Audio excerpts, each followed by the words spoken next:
All right, this is lesson 9.3, circles. The vertex for all of these circles will be at the origin, and this will be really pretty straightforward. So we're going to look at some examples.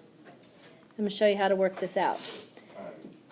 The first example is x squared plus y squared is 25, and the formula for a circle is this: x squared plus y squared equals r squared.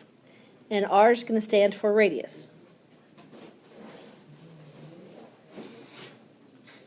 So by comparing these two equations, 25 is going to be our r squared.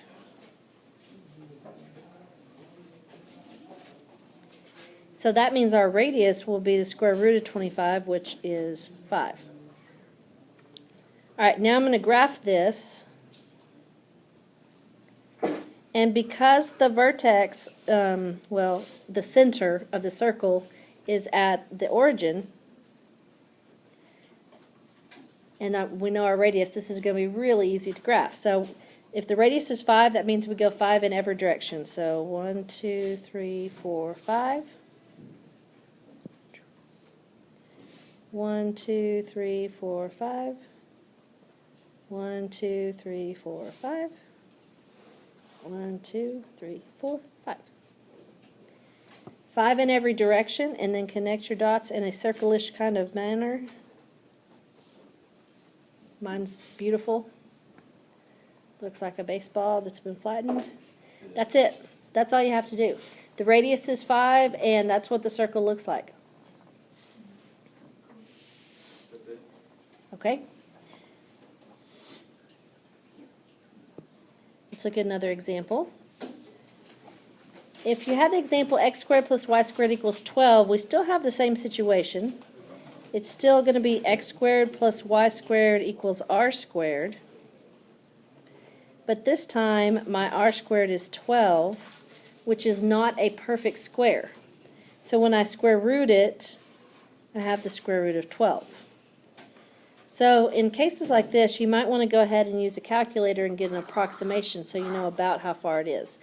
12 is between 9 and 16, so it's got to be between 3 and 4.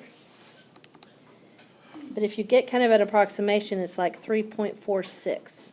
So we're going to be approximating this on our graph at about 3.5.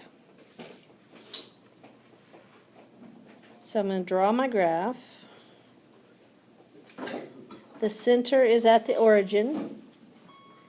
The radius is about 3.5.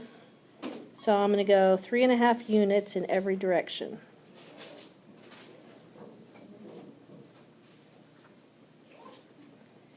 Okay, so what I'm going to do is just halfway between.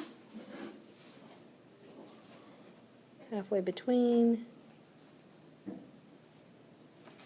Halfway between. So at 3.5, I'm going to connect my dots and try to make a circle out of it.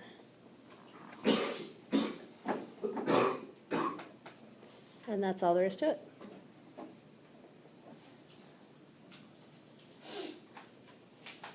All right, there's one other thing you might see in some of these problems. So we're going to look at one more example.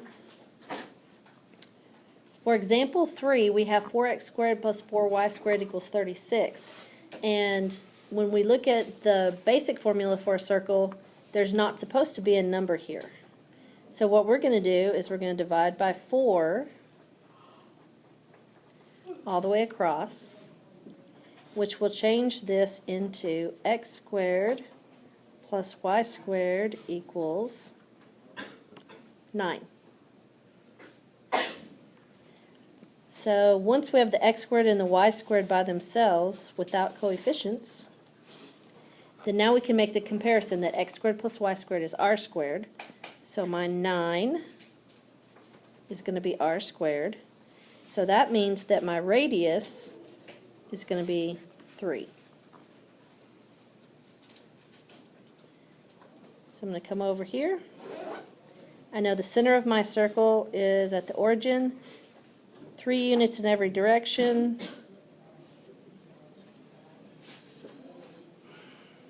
Connect my dots. There we go. I finally got a good circle. And that's it. That's how you graph a circle with the origin being the center, and that's all you got to know.